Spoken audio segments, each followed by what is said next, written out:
আসসালামু আলাইকুম dear viewers, আশা করি তোমরা ভালো আছো। তোমরা কে কোথা থেকে যুক্ত হয়েছো এবং তোমরা আমাকে ক্লিয়ারলি শুনতে পাচ্ছ কিনা একটু জানাবে। আমাকে ক্লিয়ারলি শোনা যায় কিনা।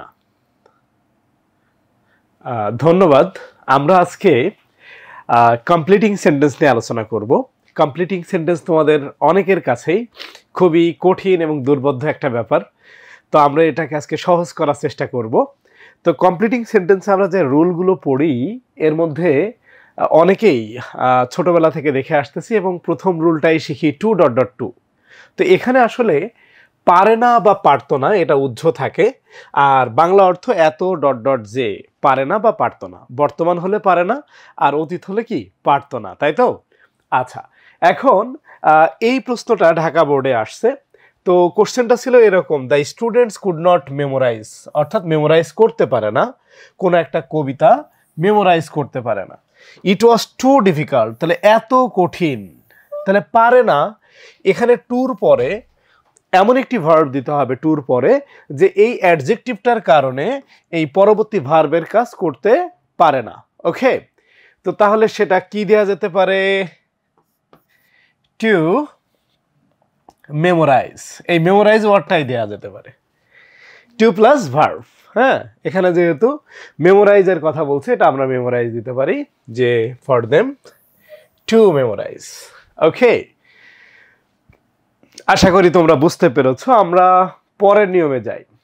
তো এখানে আমরা আরেকটি উদাহরণ যদি দেখি, দেখো, I found the box in the room, আমি রুমে একটি বক্স দেখলাম। The box was too heavy, এত ভারী যে, ফর আছে। এখন ফরের পর একটা অবজেক্টিভ ফর্ম হবে। এখন বক্সটা কিন্তু আমি দেখছিলাম, তার আয়ের অবজেক্টিভ ফর্ম হলো মি, কারণ ফরের পরে অবজেক্টিভ ফর্ম হবে। তো আমরা জানি টু হয়, তো too heavy for me to carry, কি হতে পারে? Too heavy for me to carry. আশা করি বুঝতে পেরেছো যে এত ভারী ছিল, আমি ঘরের মধ্যে যে বক্সটা পেয়েছিলাম, বক্সটা এত ভারী ছিল যে আমি এটা ক্যারি করতে পারতেছিলাম না। আমরা পরবর্তী রুলে যেতে পারি। এই রুলটাও তোমাদের খুবই পরিচিত এবং আমরা জানি সো দ্যাট, এটা এত যে কোনো একটা কাজ পারে না বা পারতো না। ওখানে টুতে বাংলা অর্থটা উহ্য থাকতো, বা ইংলিশে ক্যান নট বা কুড নট দেয়া লাগতো না, কান্ট বা কুডন্ট দেয়ার প্রয়োজন ছিল না। আর এখানে সো দ্যাট, এটি যেহেতু কনজাংশন বা রিলেটিভ প্রোনাউন, এরপর মনে রাখতে হবে দ্যাটের পর একটি সাবজেক্ট আসবে, এবং বর্তমান হলে ক্যান নট হবে বা কান্ট হবে, অতীত হলে কুডন্ট হবে। আর আমরা জানি মডাল ভার্বের পরে ভার্বের বেস ফর্ম হয়। ভার্বের কোন ফর্ম? Base form. ওকে, একটা উদাহরণ আমরা দেখতে পারি, এটা বোর্ড পরীক্ষা আসছে, যে we are suppose to start our journey the next day. তো তাহলে বোঝা যাচ্ছে কেউ কোনো একটা জার্নিতে যেতে চায়। তো but it was so hot, কিন্তু এত বেশি গরম ছিল। সাবজেক্ট যেহেতু উই, আমরা সাবজেক্ট উই দিতে পারি। যেহেতু এটা অতীত, তাহলে আমরা কান্ট দিব না কুডন্ট দিব? ইয়েস, আমরা কুডন্ট দিব। তো কুডন্ট গো আউট হতে পারে, আমরা বাইরে যেতে পেরেছিলাম না কারণ অনেক গরম ছিল। বা উত্তরটা এভাবে হতে পারে, কুডন্ট রান আওয়ার প্রোগ্রাম। ধরো আমরা আমাদের প্রোগ্রামটা রান করতে পারি নাই, এভাবেও বলা যেতে পারে। ঠিক আছে? আচ্ছা, আমরা আরেকটি নিয়মে যাই। তো এখানে সো দ্যাটের নিয়ম, সো দ্যাট অর্থ তো যাতে, আর সো দ্যাট কিন্তু একসাথে বসছে এখানে। সো দ্যাট যখন একসাথে বসবে তখন কিন্তু মডাল ভার্ব শুধু ক্যান বা কুড আসবে, আর সো দ্যাট অর্থ হলো যাতে। এটা এখানে দেখো, এখানে আমরা দেখতে পাচ্ছি একটি উদাহরণ রয়েছে, he studies medicine so that, say medicine নিয়ে পড়াশোনা করছে সো দ্যাট যাতে। তাহলে কি হতে পারে? সে ডাক্তার হতে পারে। ওকে, তো সেক্ষেত্রে আমার সাবজেক্ট আমি দেখে দেখে বসাতে পারি। আমার সাবজেক্ট হচ্ছে হি। এরপর প্রেজেন্ট যেহেতু, তাহলে আমি কুড দিব না ক্যান দিব? ক্যান দিতে পারি, ক্যান। এরপরে হলো can be a doctor, can be a doctor বলছে আমি যাতে একটা ডাক্তার হতে পারি। তো আমরা একটু দেখি তাহলে আসলে কি হতে পারে উত্তর। হ্যাঁ, আমরা উত্তর যেটা এখানে দিয়েছি সেটা হচ্ছে he can be a doctor. Okay, আচ্ছা, পরের একটা রুলস আমরা দেখতে পারি, এটা কন্ডিশনাল সেন্টেন্স। তো এখানে আমরা সো দ্যাট দিয়ে আরো একটা উদাহরণ দেখছি। এখানে ওই একই ব্যাপার, বর্তমান হলে ক্যান হবে, অতীত হলে কুড হবে। আমরা এখানে এখন একটা চমৎকার একটি স্ট্রাকচার শিখতে পারি। টোটাল কমপ্লিটিং সেন্টেন্সে আমরা অনেকগুলো স্ট্রাকচার দেখি, কিন্তু আমরা যদি এই স্ট্রাকচারটা ঠিক এভাবে মনে রাখি তাহলে বলা যেতে পারে 20টা স্ট্রাকচার একটা স্ট্রাকচারে শেখা যাবে।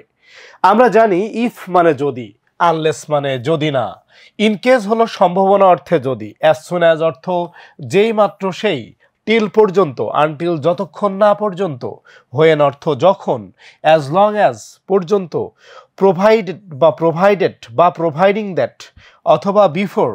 এই যে ওয়ার্ডগুলো আছে, এই ওয়ার্ডগুলো থাকলে এর পূর্বে যদি প্রেজেন্ট ইনডিফিনিট অথবা ফিউচার ইনডিফিনিট হয়, মনে রাখতে হবে ঠিক পরে প্রেজেন্ট ইনডিফিনিট হবে। এরপরে কি হবে? Present indefinite. এখন সমস্যাটা কোথায় দেখো, আমরা দেখে থাকি যে ইফ দিয়ে আলাদা স্ট্রাকচার আছে, unless, in case, as soon as, till, until, এগুলো দিয়ে সবাই আমরা আলাদা আলাদা স্ট্রাকচার শিখি, কিন্তু এগুলো সব একসাথে একবারে শেখা যায়। অর্থাৎ এখানে 20টা স্ট্রাকচার একটা স্ট্রাকচার। কিভাবে? ধরো present indefinite if present indefinite, future indefinite if present indefinite. তার মানে কি, অপর অংশ যদি প্রেজেন্ট ইনডিফিনিট অথবা ফিউচার ইনডিফিনিট থাকে, তাহলে এই 10টা রিলেটিভ প্রোনাউনের ঠিক পরের যে ক্লজটি, সাবঅর্ডিনেট ক্লজটি, সর্বদা হবে কি? Present indefinite. এরপর কিন্তু এখানে কখনো ফিউচার হবে না। তো তুমি যদি এটা মনে রাখতে পারো তাহলে তোমার অনেক স্ট্রাকচার কমে যাবে। কারণ তুমি দেখো কমপ্লিটিং সেন্টেন্সে মূলত if, unless, in case, as soon as, till, until, এগুলো দিয়ে তোমরা আলাদা আলাদা করে শেখো, আলাদা আলাদা স্ট্রাকচার শেখো। তাহলে আমরা 20টা স্ট্রাকচার একটা স্ট্রাকচারে শিখে ফেললাম, যেটা পুরো কমপ্লিটিং সেন্টেন্সে যত স্ট্রাকচার আছে তার অর্ধেক হয়ে গেছে। এখানে একটা স্ট্রাকচারে অর্ধেক হয়ে গেছে। যে আমি আবার বলছি যে পূর্বে হলো প্রেজেন্ট ইনডিফিনিট বা ফিউচার ইনডিফিনিট হলে এদের যে কোনো একটার পর যে টেন্সটি থাকবে ওটি অবশ্যই প্রেজেন্ট ইনডিফিনিট হবে। ওকে, আশা করি বুঝতে পারছো তোমরা। তো দেখো তাহলে ইফ দিয়ে যদি হয় তো ইফের পর প্রেজেন্ট ইনডিফিনিট, অপর অংশও প্রেজেন্ট ইনডিফিনিট হতে পারে। ইফের পরে প্রেজেন্ট ইনডিফিনিট, অপর অংশ ফিউচার ইনডিফিনিট হতে পারে। এই উদাহরণগুলো বেশ সহজ। যেমন দেখো বলছে if the bank gives them loan, যদি ব্যাংক হচ্ছে তাদেরকে লোন দেয় অন ইজি টার্মস, সহজ শর্তে যদি লোন দেয়, তাহলে কি তারা এই টাকাটা কাজে লাগাতে পারতো বা তারা ডেভেলপ করতে পারতো। এখানে তাহলে আমরা কোন টেন্স দিব? ইফ প্লাস প্রেজেন্ট ইনডিফিনিট আছে, অপর অংশ কি হবে? ফিউচার দেয়া যাবে। তাহলে আমরা এটা দিতে পারি যে they will surely make the best use of it, এটার তারা সর্বোচ্চ ব্যবহার করতে পারবে। এটা কিন্তু বোর্ড কোশ্চেন। ওকে, তো so if plus present comma future, এভাবে আমরা আরও যে রুলগুলো আছে সেগুলোর ক্ষেত্রেও দেখতে পারবো। দেখো যেমন দেখো এই বাক্যটা, তো এখানে প্রশ্ন ছিল যে if you dash you will be successful. তো অপর অংশটা ফিউচার আছে, কিন্তু আমি কি শিখেছি? আমি শিখেছি ইফ এর ঠিক পরেরটা কিন্তু আমি ফিউচার দিতে পারবো না, প্রেজেন্ট হবে। তো আমি যদি বলি ইফ ইউ আর কনফিডেন্ট, হ্যাঁ কনফিডেন্ট, তোমরা নিশ্চয় জানো যে ফিড মানে বিশ্বাস, ফিড মানে বিশ্বাস, আর কন মানে সাথে, কনফিডেন্স, এটা রুট ওয়ার্ড দিয়ে ভোকাব শেখা যায়। কনফিডেন্ট, হ্যাঁ ফিড মানে বিশ্বাস আর কন মানে সাথে। ওকে, তাহলে এই যে দুটো ওয়ার্ড দিয়েও কিন্তু কমপ্লিটিং সেন্টেন্স হয়। ইফ ইউ আর কনফিডেন্ট, তুমি যদি কনফিডেন্ট হও, ইউ উইল বি সাকসেসফুল, তুমি সফল হবে। আচ্ছা দেখো, তো আমরা ইফ প্লাস পাস্ট ইনডিফিনিট এবং পাস্ট পারফেক্ট এর ব্যবহারটা একটু পরে দেখব। আমরা একটু দেখে আসি যে আরো যেগুলো শিখলাম, যে আনলেসও শিখলাম একই স্ট্রাকচার, আনলেসের পরে প্রেজেন্ট ইনডিফিনিট। আমরা একটু দেখি, বলছে ইউ, এভাবে উদাহরণ ছিল we can not prosper in life, আমরা জীবনে উন্নতি করতে পারবো না বা পারি না আনলেস। তো আনলেসের ঠিক পরে আমরা কোন টেন্স দিব? Present indefinite. দেখো একটা স্ট্রাকচারে হয়ে যাচ্ছে, নিশ্চয়ই খেয়াল করছো। এখানেও আমরা আরেকটি বাক্য দেখতেছি, সেটাও একটি স্ট্রাকচারে হয়ে যাচ্ছে। এর উত্তর কি হয়েছে যে we can not prosper in life, আমরা জীবনে উন্নতি করতে পারবো না যদি না আমরা সময়ের সর্বোচ্চ ব্যবহার করতে পারি। তো সুতরাং এটাও কিন্তু প্রেজেন্ট ইনডিফিনিট।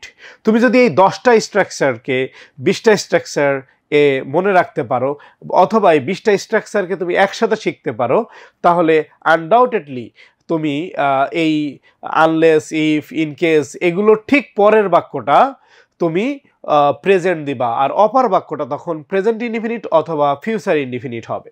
ওকে, তো আনলেসের এই বাক্যটা দেখো যে you can not buy a car, তুমি গাড়ি কিনতে পারবা না unless you have a lot of money, যদি না তোমার কাছে প্রচুর টাকা থাকে। তো আনলেসের ঠিক পর আমরা কিন্তু প্রেজেন্ট ইনডিফিনিট দিচ্ছি। হ্যাঁ, এই বিষয়টা আমাদের মাথায় রাখতে হবে। এটা নিয়ে আমি আবার কথা বলবো। দেখো এখানে বিশাল আলোচনা আছে, সে একই কথা আমরা অ্যাজ সুন অ্যাজ একটু আগে শিখে আসছি। তো সেটা কি ছিল? সেই একই কথা, অ্যাজ সুন অ্যাজ এর পূর্বে প্রেজেন্ট ইনডিফিনিট বা ফিউচার ইনডিফিনিট হতে পারে, কিন্তু অ্যাজ সুন অ্যাজ এর ঠিক পরের বাক্যটা প্রেজেন্ট ইনডিফিনিট হবে। যেমন দেখো যে এই যে বাক্যটা, লাস্টের উদাহরণ, I will give him the message, আমি তাকে মেসেজ দিব। তো অ্যাজ সুন অ্যাজ অর্থ যেই মাত্র সেই। বলো তো অ্যাজ সুন অ্যাজ এর ঠিক পরে এটা কি ফিউচার হবে না প্রেজেন্ট হবে? আশা করি তোমরা বুঝছো, এটা প্রেজেন্ট হবে। বলতে পারো যে হি রিসেস হেয়ার, যে মাত্র সেখানে পৌঁছায় সে আমি তাকে তথ্যটা দিব, আমি তাকে এই বিষয়টা জানাবো। ঠিক আছে? তো এই যে একটা বিষয় মাথায় রাখা যে এই অংশটি প্রেজেন্ট বা ফিউচার যাই হোক, অ্যাজ সুন অ্যাজ ঠিক পরেরটা আমরা অবশ্যই প্রেজেন্ট দিব। ঠিক একইভাবে if, when, unless, till, until, unless, in case সবগুলো ঠিক পরের ক্লজটি প্রেজেন্টের হবে। ঠিক আছে? তাহলে আর তোমার কষ্ট করে প্র্যাকটিস করতে হবে না, মনে রাখতে হবে না।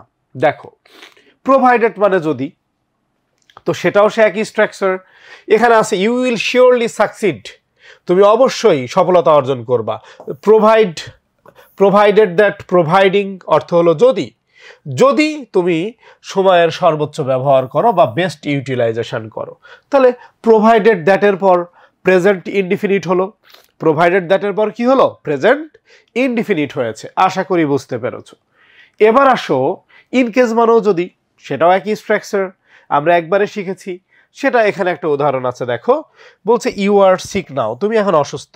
তো অসুস্থ হলে প্রয়োজন হতে পারে মানুষের, বলছে কল মি, আমাকে ডেকো, ইন কেস যদি তোমার প্রয়োজন হয়, তুমি কোনো প্রয়োজন মনে করো তাহলে আমাকে ডেকো, তাই না? তুমি যদি প্রয়োজন মনে করো তাহলে আমাকে ডেকো। তা আমি তো জানি পূর্বেরটা প্রেজেন্ট বা ফিউচার থাকলে ইন কেসের ঠিক পরে হবে কি? প্রেজেন্ট। আমরা একবারে শিখছি ইউ নিড মাই হেল্প, তুমি যদি আমার সাহায্য চাও বা সাহায্য প্রয়োজন মনে করো তাহলে আমাকে কল করো। তাহলে এটা সম্ভাবনা অর্থে যদি, কিন্তু স্ট্রাকচার আমার সেম, তাই না? ওকে, এখানে দেখো টিল আনটিল একই জিনিস, ওই সে একই স্ট্রাকচার। তো পূর্বে প্রেজেন্ট ইনডিফিনিট অথবা ফিউচার থাকলে ঠিক পরেরটা প্রেজেন্টই হবে। বোর্ড কোশ্চেন দেখো। তো এখানে বলছে যে প্লিজ ওয়েট হেয়ার, এখানে অপেক্ষা করো, এখানে অপেক্ষা করো, until I come back, until I come back. তা আনটিলের ঠিক পরে কোন টেন্স হয়েছে? Present indefinite. কোন টেন্স? Present indefinite. ক্লিয়ার? আচ্ছা, ঠিক আছে। আমরা এটা দেখার আগে একেবারে শেষে একটু চলে যাব আজকের ক্লাসের। এই যা শিখলাম, যতগুলো বিষয় আমরা দেখলাম,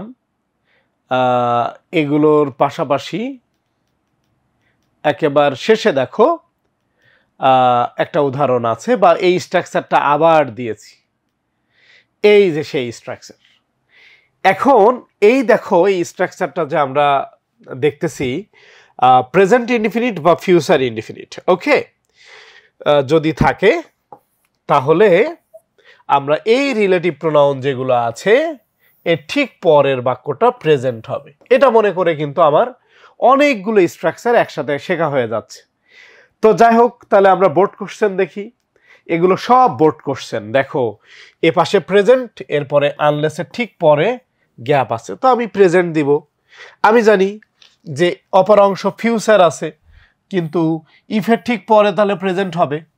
একইভাবে দেখো এ পাশে প্রেজেন্ট আছে, হোয়েনের ঠিক পরে তো ফিউচার হবে না, প্রেজেন্ট হবে। একইভাবে দেখো এ পাশে প্রেজেন্ট, আনলেসের পরও প্রেজেন্ট, এখানে ফিউচার থাকলেও আমরা জানি ইফ আনলেস ইন কেজের ঠিক পরে কিন্তু কি হবে, প্রেজেন্ট হবে। ইউ আর সিক নাও বা ইউ আর নাও সিক, তুমি অসুস্থ, তো এটাও কিন্তু কি হলো, ইন কেজের ঠিক পরে হলো প্রেজেন্ট, কি হবে, প্রেজেন্ট। সবগুলো দেখো, এখানে দেখো এগুলো সব বোর্ড কোশ্চেন। এখানে যেহেতু প্রেজেন্ট আছে, আনলেসের ঠিক পরে কি হবে, প্রেজেন্ট ইনডিফিনিট। এই যে এখানে ফিউচার আছে, সমস্যা না, অ্যাজ সুন অ্যাজ এর ঠিক পরে প্রেজেন্ট ইনডিফিনিট। আবার একইভাবে দেখো যে এখানে টিল আনটিল আছে, পূর্বে প্রেজেন্ট বা ফিউচার থাকলে পরে প্রেজেন্ট ইনডিফিনিট। তো এভাবে আমরা আসলে এই বিষয়গুলো আমরা খেয়াল করতে পারি। তো দেখো আশা করি বুঝছো যে অনেকগুলো বিষয় একবারে হয়ে যাচ্ছে, অনেকগুলো বিষয়, অনেকগুলো সমস্যা আমরা একবারে সলভ করে ফেলতে পারি, ঠিক আছে। আচ্ছা দেখো, তো আমরা কন্ডিশনাল সেন্টেন্সের একটা স্ট্রাকচার দেখলাম যে পূর্বে যদি প্রেজেন্ট ইনডিফিনিট বা ফিউচার ইনডিফিনিট হয়, ইফের ঠিক পরে কি হবে, প্রেজেন্ট ইনডিফিনিট হবে। একইভাবে আমরা আনটিল দেখছি, আমরা টিল আনটিল দেখছি, ইন কেস দেখছি, আমরা দেখছি হচ্ছে অ্যাজ সুন অ্যাজ, এরপরে আমরা দেখেছি হচ্ছে তোমার আনলেস, তাই না। তো এগুলো তো একই স্ট্রাকচার বলে দেখলাম, কিন্তু ইফের বা কন্ডিশনালের আরও একটা বিষয় আছে। সেটা কি, সেটা হচ্ছে যে দেখো এটা হলো যে if plus past indefinite, if plus past indefinite. তো ইফ প্লাস পাস্ট ইনডিফিনিট হলে সাবজেক্টের পরে উড কুড মাইট আসে, কি আসে, উড কুড মাইট। তো উড কুড মাইটের পরে ভার্বের কোন ফর্ম, বেস ফর্ম হবে, কোন ফর্ম, বেস ফর্ম। তো যাই হোক, ইফ প্লাস পাস্ট ইনডিফিনিট যদি হয়, একটা হচ্ছে একটা মুভির কথা বলছে, যে মুভিটা অনেক ভালো ছিল। If you enjoyed the film, তুমি যদি ওই মুভিটা দেখতে, তাহলে ইফ প্লাস পাস্ট ইনডিফিনিট। আমি এই স্ট্রাকচারটা ফলো করবো, উড কুড মাইটের যে কোনো একটা দিলেই হবে। ইফ আই হ্যাড মানি, আমার যদি টাকা থাকতো, এই হ্যাড মানে কিন্তু পাস্ট ইনডিফিনিট। তো সুতরাং আমি এখানে স্ট্রাকচারটা ফলো করবো। স্ট্রাকচারটা কি, যে আমার সাবজেক্টের পরে, সাবজেক্ট ইউ ছিল, আমি ইউ দিয়েছি, উড কুড মাইট দিয়েছি। তো যেহেতু সিনেমাটা অনেক আনন্দদায়ক ছিল, সুতরাং ইউ ফিল ডিলাইটেড, তুমি আনন্দিত হতে বা তোমার ভালো লাগতো। আবার এই যে হ্যাড হলো পাস্ট ইনডিফিনিট, সো সাবজেক্ট হলো আই, আমি দিলাম আই, স্ট্রাকচারে উড। তো টাকা থাকলে তুমি গরিবদের হেল্প করবা, এটা তো খুব মহৎ উদ্যোগ, এটা মহৎ কাজ। আমরা সবাই চিন্তা করি যে টাকা পয়সা হলে গরিবদের হেল্প করব, কিন্তু অনেকের টাকা পয়সা হওয়ার পরে বা অনেক ধনী হওয়ার পর তখন আর গরিবদের দান করার কথা ভুলে যায়। হ্যাঁ, এটা ঠিক না। আমাদের প্রত্যেকের উচিত কি, মানব সেবায় আত্মনিয়োগ করা, তাই না। আচ্ছা, তো এখানে এভাবে আরো আমরা বাক্য দেখতে পাচ্ছি। এখানে আমরা দেখছি যে সাবজেক্টের পরে উড কুড মাইট আছে, ওকে ফাইন। তাহলে আমরা জানি ওই স্ট্রাকচার অনুসারে ইফের পরে পাস্ট ইনডিফিনিট হবে, স্ট্রাকচার যেটা ওই হিসাবে। তো তাহলে আমরা সেক্ষেত্রে এখানে পাস্ট ইনডিফিনিট দিব, ঠিক আছে। তোমার যদি ক্যামেরা থাকতো, তাহলে তুমি কি করতে, অনেক ছবি টবি তুলতে পারতে, তাই না। আর ফটোগ্রাফি তোমার পছন্দ, বোঝা যাচ্ছে তুমি অনেক ছবি তুলতে পছন্দ করো। তো দেখো, তাহলে এখানে হচ্ছে কি, যে বলেছে যে I would continue my classes.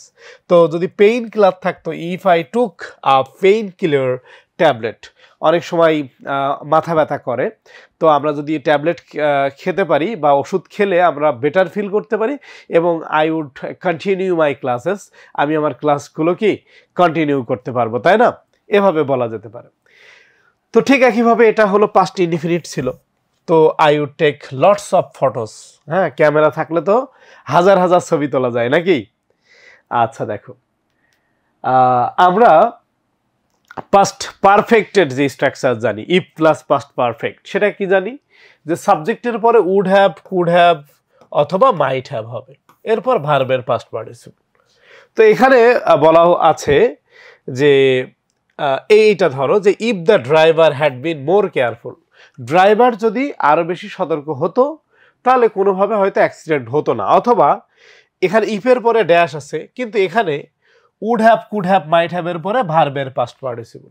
তো আমি যেহেতু জানি সাবজেক্টের পর would have, could have, might have এর পরে ভার্বের পাস্ট পার্টিসিপল যদি থাকে তাহলে ইফ প্লাস পাস্ট পারফেক্ট হবে। ইফ প্লাস কি হবে? Past perfect. তো সেক্ষেত্রে দেখো if dash more seriously she would have got dot dot. তো ইফের পরে হবে কি? Past perfect. কোন টেন্স? পাস্ট পারফেক্ট হবে। আশা করি বুঝতে পারছো। এবার দেখো আমরা যে উদাহরণ দেখছিলাম, এই যে এভাবে হতে পারে যে আর একটা উদাহরণ যদি আমরা দেখি, এখানকার উদাহরণ পাস্ট পারফেক্ট যেটা আমরা বলছিলাম, বা এখানে would have, could have, might have এর কথা বলছিলাম। দেখো তো এটা এভাবে হতে পারে যে সাবজেক্টের পরে he wouldn't have met the fatal accident, অর্থাৎ অ্যাক্সিডেন্টের সাথে তার সাক্ষাৎ হয় না, মানে দুর্ঘটনায় পড়তো না। ওকে, তো ইফের পর যদি পাস্ট পারফেক্ট হয়, if she had studied more seriously she would have got GPA 5 dot dot. তো ইফের পরে কিন্তু পাস্ট পারফেক্ট, আবার বলছি ইফের পরে কি পাস্ট পারফেক্ট হয়। তো আমি পাস্ট পারফেক্ট দিলাম, সাবজেক্ট শি ছিল দিলাম। এরপরে কেন আমি পড়াশোনার কথা বলতেছি? কারণ এ প্লাস পেতে গেলে অবশ্যই পড়াশুনো করতে হবে, নাকি না? পড়াশুনো না করে এ প্লাস পাওয়া যাবে? আসলেই ভালো কিছু করতে গেলে পড়াশুনো করতে হবে। তোমাদের হাতে খুবই সময় কম, তোমরা তোমাদের এই স্বল্প সময়কে সর্বোচ্চ কাজে লাগিয়ে তোমার রেজাল্টটা ভালো করবা, এই প্রত্যাশা। তো এই বিষয়গুলো খুব ইম্পর্টেন্ট, এগুলো আমরা একটু দেখে আসছি। অ্যাজ সুন অ্যাজ এর আরেকটা স্ট্রাকচার আছে, সেটা হলো যে অ্যাজ সুন অ্যাজ এর ক্ষেত্রে দুইটাই পাস্ট ইনডিফিনিট হয়। দুইটাই কি হয়? Past indefinite. যেমন অ্যাজ সুন অ্যাজ এর পরে as soon as the thief saw the police he ran way. এটা তোমরা ছোটবেলা থেকে পড়তেছো যে যেই মাত্র চোরটি পুলিশকে দেখলো সে দৌড়ে পালালো। ওকে, তো দেখো তাহলে এই বিষয়গুলো আমরা পড়ে গেছিলাম। সেই একই স্ট্রাকচার, 20টা স্ট্রাকচার একটা স্ট্রাকচারে ছিল যেটা। ওকে, দো অলদো কি বিপরীত অর্থে আসে। তো কেমন? যে আই ওয়ার্কড হার্ড, আমি কঠোর পরিশ্রম করতাম, অলদো যদিও আমি ভালো কিছু করতে পারিনি, অথবা যে কোনো একটা পাস্ট ইনডিফিনিট হবে। হ্যাঁ, তো আসো বলছে আই ওয়ার্কড হার্ড, আমি কঠোর পরিশ্রম করছিলাম, দো আই ওয়াজ সিক, যদিও আমি অসুস্থ ছিলাম। অসুস্থ থাকলে কেউ কি কঠোর পরিশ্রম করার কথা? তাহলে বিপরীত অর্থে হবে, এবং সেক্ষেত্রে টেন্সটা ঠিক রাখতে হবে। এখানে ওয়ার্কড পাস্ট, এজন্য আমরা এখানে কিন্তু ওয়াজ দিয়েছি। প্রেজেন্ট থাকলে আমরা প্রেজেন্ট দিতাম। ঠিক আছে? আচ্ছা, এভাবে দোয়াল যদি আরো অনেক বাক্য আছে আমরা দেখতে পারি। অ্যাজিভ অ্যাজ দো এর কিন্তু দুইটা স্ট্রাকচার, সেটা হচ্ছে যে অ্যাজিভ বা অ্যাজ দো এর পূর্বে যদি প্রেজেন্ট ইনডিফিনিট হয়, পরে হলো পাস্ট ইনডিফিনিট। তবে যদি পাস্ট ইনডিফিনিট থাকে তাহলে পরবর্তীতে পাস্ট পারফেক্ট হয়। তো তোমাদের খুব পরিচিত কিছু বাক্য আছে, যেমন হি বিহেভস অ্যাজ ইফ, সে এমন আচরণ করে, as if he were mad, সে পাগল হয়ে গেছিল। আর সেক্ষেত্রে হির পরে কিন্তু বি ভার্বটা কি হয়?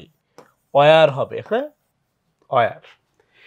বলছে নাহিদ স্পোক, নাহিদ এমন ভাবে কথা বলতো as if he had been a minister, সে হলো মিনিস্টার হয়ে গেছে। এখন আসলে সে মিনিস্টার হয়নি, তো আমরা কি জানি?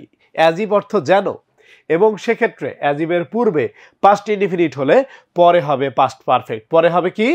Past perfect. ক্লিয়ার? আচ্ছা, দেখো এই যে সে এমন আচরণ করে যে সে একজন এমবিবিএস হয়ে গেছে। আচ্ছা, আমাদের সমাজে অনেকেই ডাক্তার আছে, ঠিক আছে? শুধু সমস্যার কথা বলবা আর দেখবা সমাধান করে দিবে। ঠিক আছে? মানে সে বলবে, ওষুধের নাম বলে দিবে, কিভাবে খাবা সেটাও বলে দিবে। ঠিক আছে? তো বাংলাদেশে অনেক ডাক্তার আছে, ডিগ্রিবিহীন ডাক্তার আর কি। তো দেখো আমরা নো সুনার হ্যাডের বিষয়টা জানি। নো সুনার হ্যাডের ক্ষেত্রে আমরা জানি দেন হয়, এরপরে পাস্ট ইনডিফিনিট। আর স্কাসলি বা হার্ডলির ক্ষেত্রে হোয়েন হয়, এটার পরও পাস্ট ইনডিফিনিট। তো এখানে নো সুনার হ্যাডের পর সাবজেক্ট প্লাস V3, আর দেনের পরে কিন্তু পাস্ট ইনডিফিনিট হয়, তাই না?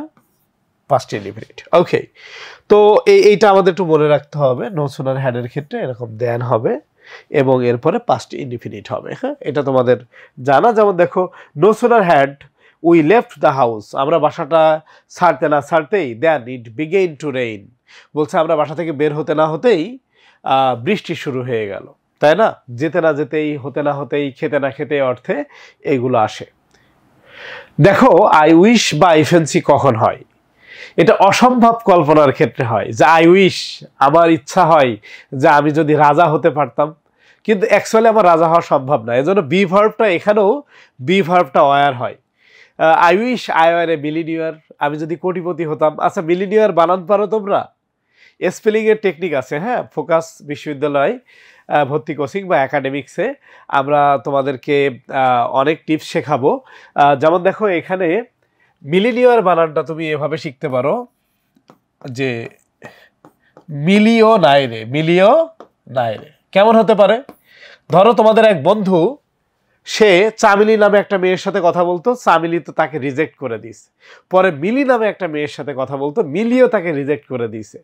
তো এরপরে সে বলতেছে যে চামিলি তো আমাকে ছেড়ে গেছেই, আর মিলিও নাই রে। যদিও প্রেম ভালোবাসা একেবারে অনৈতিক ব্যাপার, তো আমরা মজা করার উদ্দেশ্যে, জাস্ট একটু মনে রাখার উদ্দেশ্যে এটা একটু দেখতেছি।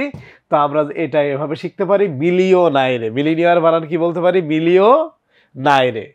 তো মিলিও নাইরে যদি মনে রাখো, তাহলে মিলিনিয়ার বানান কিন্তু আর ভুল হবে না। বিলিনিয়ার বানানো আসে পরীক্ষায়, লিখতে হয়, এটাও শিখবা বিলিও নাইরে। হ্যাঁ, কোশ্চেনিয়ার বানান আসে, এটা শিখতে পারো কোশ্চেন নাইরে, কোশ্চেন নাইরে। এগুলো একাডেমিতেও বানান লাগে, এটা লিখতে হয়। যেমন আমরা অনেকেই লিখি যে I wish I were A millionaire, I wish I were A millionaire, আমি যদি কোটিপতি হতে পারতাম, তাই না? আচ্ছা, তো এই যে আমরা আবার যদি শিশু হতে পারতাম, তাই না, শৈশবকাল ফেরত পেতাম, এই অর্থে এখানে আই উইশ আসছে। তো এখানে হতে পারে যে I wish I were a child again, যে পুনরায় যদি আমি আবার শিশু হতে পারতাম। তাহলে এটা অসম্ভব কল্পনা, আসলে আর আমাদের কারো শিশু হওয়ার সুযোগ নাই। তো এটা অসম্ভব কল্পনা, এক্ষেত্রে বি ভার্ব ওয়ার হয়। বি ভার্ব কি হয়? আচ্ছা, ঠিক আছে। দেখো, সিন্সের ব্যবহারটা তো তোমরা জানো, তাই না? বিষয়টা হচ্ছে, সিন্সের পূর্বে প্রেজেন্ট ইনডিফিনিট বা পারফেক্ট থাকলে সিন্সের পরে পাস্ট ইনডিফিনিট হয়। এটা যখন অর্থে, যেমন এটা খুব প্রচলিত একটি উদাহরণ, it is a long time, অনেক দিন হয়েছে, সিন্স উই ড্যাশ। তো সিন্স উই কি হতে পারে? খুবই কমন একটা উদাহরণ, যে সিন্স উই মেট হিম, মিটের পাস্ট মেট দেয়া যেতে পারে। তবে যদি পাস্ট ইনডিফিনিট হয় তাহলে পাস্ট পারফেক্ট হবে। যেমন ইট ওয়াজ 5 ইয়ার্স, অনেক বছর হয়েছে। যদি এটাই আমরা এখানে করতাম পাস্ট পারফেক্ট, তাহলে হতে পারতো we had mate him. We had present indefinite হলে সিন্সের পরে পাস্ট ইনডিফিনিট। একইভাবে যদি পাস্ট ইনডিফিনিট হয় পাস্ট পারফেক্ট। এটা কিন্তু অ্যাজিভের মতো। কার মতো?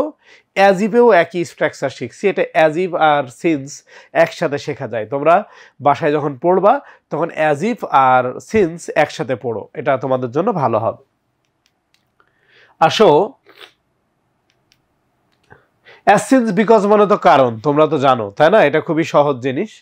তো একটা উদাহরণ যদি আমরা এখন এখানে আলোচনা করি, যে বলছে since there was no more questions today, বলছে আজকে যেহেতু ডিসকাস করার মতো, টু ডিসকাস প্রশ্ন, কোনো একটা বিষয় নিয়ে আলোচনা করার মতো কিছু নাই, তাহলে আজকে আমরা মিটিংটা এখানেই শেষ করতে পারি, এরকম অর্থ হতে পারে। হতে পারে যে 16ই ডিসেম্বর যেহেতু আমাদের বিজয় দিবস, তো এই দিনটা আমাদের জন্য খুবই গুরুত্বপূর্ণ দিন, কারণ এই দিনে আমরা কি স্বাধীন হয়েছিলাম বা বিজয় পেয়েছিলাম। ওকে, তো সেক্ষেত্রে এখানে এটাও পাস্ট ইনডিফিনিট, এটাও পাস্ট ইনডিফিনিট। উই অ্যাচিভড অথবা got victory in the liberation war. Okay, কারণে অর্থে because of, on account of, এগুলো হবে। এবং এটার পরে কিন্তু প্রেপোজিশনের পরে এক বা একাধিক ওয়ার্ড হয়। হ্যাঁ, কোনো বাক্য হবে না। যেমন উই আর আনএবল, আমরা অক্ষম ছিলাম, to go by train because of, তো কোনো একটা কারণে। যেমন হতে পারে দ্য প্রিভালেন্ট স্ট্রাইক, তুমি যদি এটা নাও পারো, যদি শুধু বলো দ্য স্ট্রাইক, হরতালের জন্য, সেটাও হবে। হ্যাঁ, এত কঠিন ওয়ার্ড ইউজ নাও করতে পারো, সমস্যা নাই। The strike, because of the strike. Clear? আচ্ছা, এখন it is time, it is high time তো আমরা জানি যে it is time, it is high time দিয়ে কি হয়? পাস্ট ইনডিফিনিটও হয়, আবার it is time it is high time থাকলে টু প্লাস ভার্ব হয়, অর্থাৎ ইট ইজ টাইমও যায় ইট ইজ হাই টাইমও তাই, এবং এদের পর হলো কি পাস্ট ইনডিফিনিট হয়। আর it is time it is high টাইমের পরে টু প্লাস ভার্ব হয়, কি হয় এটা মনে রাখতে হবে। হ্যাঁ, তো দেখো ইট ইজ টাইম বা ইট ইজ হাই টাইম এরপর আমরা পাস্ট ইনডিফিনিটও দিতে পারি, আবার তোমার টু প্লাস ভার্বও দিতে পারি। এটাই উপযুক্ত সময় যে আমরা we form this verbs in us. হ্যাঁ, এটা ফর্মড পাস্ট ইনডিফিনিট। আমরা পরবর্তী রুলে যাই। পরবর্তী রুলে আছে উইথ আ ভিউ টু, মানে জন্যে, look forward to, be use to, become use to, get use to, object to, addicted to, এগুলো কি, এগুলো ব্যতিক্রম, টু থাকা সত্ত্বেও ভার প্লাস আইএনজি। আর উইথ আ ভিউ টু মানে জন্যে, এই উইথ আ ভিউ টু দিয়ে কিন্তু বোর্ড পরীক্ষায় অনেক কোশ্চেন আসে, ঠিক আছে? তো আমাদের একটু মনে রাখতে হবে যে উইথ আ ভিউ টুর পরে আমরা যদি একটা ভার্ব আনি, ভার প্লাস কি হবে আইএনজি। সাধারণত টু এর পরে ভার্বের বেস ফর্ম হয়, কিন্তু উইথ আ ভিউ টু থাকলে সেক্ষেত্রে ভার্বের সাথে কি হবে আইএনজি হবে। তো হি কেম টু মি, সে আমার কাছে এসেছিল উইথ আ ভিউ টু, কোন একটা উদ্দেশ্যে আসছিল। তো যেহেতু কোন একটা লোক বাসায় আসছিল, হতে পারে টাকা নিতে আসছে, পানি খেতে আসছে, তো ড্রিঙ্ক হবে না drinking, drinking a glass of water, drinking a glass of water, এক গ্লাস পানি খেতে আসছে। তো এভাবে আমরা দেখতে পারি। এরপর লেস্ট অর্থ হলো এই ভয় হয় যে, আশঙ্কা অর্থে। তো আমরা মনে রাখবো লেস্টের সাথে শুড এবং মাইট দুইটাই হতে পারে, শুড বা মাইট। একটা উদাহরণ সবচেয়ে বেশি প্রচলিত, ছোটবেলা থেকে শিখতেছ, ওয়াক ফাস্ট, দ্রুত হবে হাঁটো, লেস্ট এই ভয় হয় যে, you should miss the train. এখন লেস্ট মানে যে এই ভয় হয় যে, এটা তো ঠিক আছে, কিন্তু শুড যেখানে আসে, শুডের অর্থ কিন্তু উজ্জ্ব থাকবে, যে দ্রুত হাঁটো, দ্রুতভাবে হাঁটো, এই ভয় হয় যে তোমার ট্রেন মিস করা উচিত। যদি উচিত অর্থ আনো তাহলে কি বাংলা অর্থ হয়? বাংলা অর্থটা কিন্তু উজ্জ্ব থাকবে। শুড দিব আমরা, মাইট দিব বা শুড দিব, বাট মনে রাখতে হবে শুডের অর্থটা কি থাকবে, উজ্জ্ব থাকবে, ঠিক আছে? তো এভাবে হতে পারে যে তুমি অবশ্যই অনেক বেশি পড়াশুনো করবা, নিয়মিত পড়াশুনো করবা। লেস্ট এই ভয় হয় যে, লেস্ট এই ভয় হয় যে he should fail in the examination. এখানে লেস্ট আছে, তো এখানে সাবজেক্ট যেহেতু হি, তো লেস্টের সাথে আমরা শুড দিব, তো আমার সাবজেক্ট হি, আমি দিলাম হি। লেস্ট থাকলে আমরা শুড দিব, আর এই পড়াশোনার বিপরীত বিষয়টা দিতে হবে, বিপরীত ভার্বটা দিতে হবে। তো he has to study regularly, তাকে নিয়মিতভাবে পড়াশুনো করতে হয়। লেস্ট এই ভয় হয় যে he should fail in the examination, যে এই ভয় হয় যে সে পরীক্ষায় ফেল করে, ঠিক আছে? দেখো কিছু প্রবাদ বাক্য আছে, এই প্রবাদ বাক্যগুলো আসলে আমাদের মুখস্থ থাকা দরকার। যেমন এটা বোর্ড কোশ্চেন, যে দেয়ার গোজ এ প্রভাব, একটা প্রবাদ বাক্য আছে এবং পরে বলে দিচ্ছে যে সুতরাং আমাদের ভদ্রলোকের সাথে বন্ধুত্ব করতে হবে, অভদ্র, ইতর, বান্দর, হ্যাঁ, বিয়াদব, এদের সাথে বন্ধুত্ব করা যাবে না। ওকে, আরো অনেক চরিত্র আছে, বলা যাবে না, ওগুলো এক একটা গালিগালাজ। হ্যাঁ, যাই হোক, দেখো তো এই জায়গাটা আমি বুঝলাম বন্ধুত্ব নিয়ে কথা বলছে, তাহলে উত্তরটা হবে a friend in need is a friend in need, ঠিক আছে? তো সুতরাং আমাদেরকে এই বিষয়গুলো একটু খেয়াল রাখতে হবে। দেখো united we stand, divided we fall, এই প্রত্যেকটা আলাদা আলাদা মিনিং আছে। তোমরা এই ফ্রেজগুলো ইম্পর্টেন্ট, এগুলো পড়বা, এগুলো খুবই গুরুত্বপূর্ণ। Danger comes where it is feared, আমরা এই স্ট্রাকচার নিয়েই কথা বলছিলাম। ওই যে প্রথম দিক থেকে if, unless, in case, as soon as, till, until, as long as, provided এবং বিফোর, এগুলো পড়ানোর পরে একসাথে আমরা আবার এগুলো নিয়ে আসছিলাম এবং আমরা দেখছিলাম যে এগুলো সব হলো কি প্রেজেন্ট ইনডিফিনিট হচ্ছে। এই স্ট্রাকচারটা তোমাদের খুব কাজে দিবে। তো আশা করি বুঝতে পারছো, এবং আমাদের কমপ্লিটিং সেন্টেন্স, এই স্বল্প সময়ের মধ্যে আমরা কমপ্লিটিং সেন্টেন্সটা খুব ভালোভাবে দেখার চেষ্টা করেছি যেটা সবচেয়ে ইম্পর্টেন্ট, যেগুলো একটু টেকনিক্যালি ট্যাক্টফুলি মনে রাখা যায়, এবং যে স্ট্রাকচারগুলো দেখলাম, যেমন একটু আগে দেখাচ্ছিলাম যে 20টা স্ট্রাকচার একটা স্ট্রাকচারে পড়া, তখন if, when, as soon as, till, until, unless, in case, as soon as, এই সব রিলেটিভ প্রোনাউন এগুলো। যেমন আমরা একটু আগে দেখতেছিলাম যে এই স্ট্রাকচারটা যেটা খুবই সাপোর্টিভ, যে এখানে 10টা রিলেটিভ প্রোনাউন আছে, তো এর ঠিক পরেরটা প্রেজেন্ট হবে, অপর অংশ প্রেজেন্ট ইনডিফিনিট হতে পারে অথবা ফিউচার ইনডিফিনিটও হতে পারে। শুধু এই স্ট্রাকচারটা মনে রাখলেও সম্পূর্ণ কমপ্লিটিং সেন্টেন্সের অর্ধেক তোমার হয়ে যাবে। তো এইভাবে আমরা টেকনিক্যালি এগুলো একটু পড়তে পারি। তোমরা যারা সাথে ছিলে সকলকে ধন্যবাদ, সবার প্রতি শুভকামনা। আমাদের আজকের কমপ্লিটিং সেন্টেন্সের উপরে এই ক্লাসটি এ পর্যন্তই। ভালো থেকো, সুস্থ থেকো, আল্লাহ হাফেজ।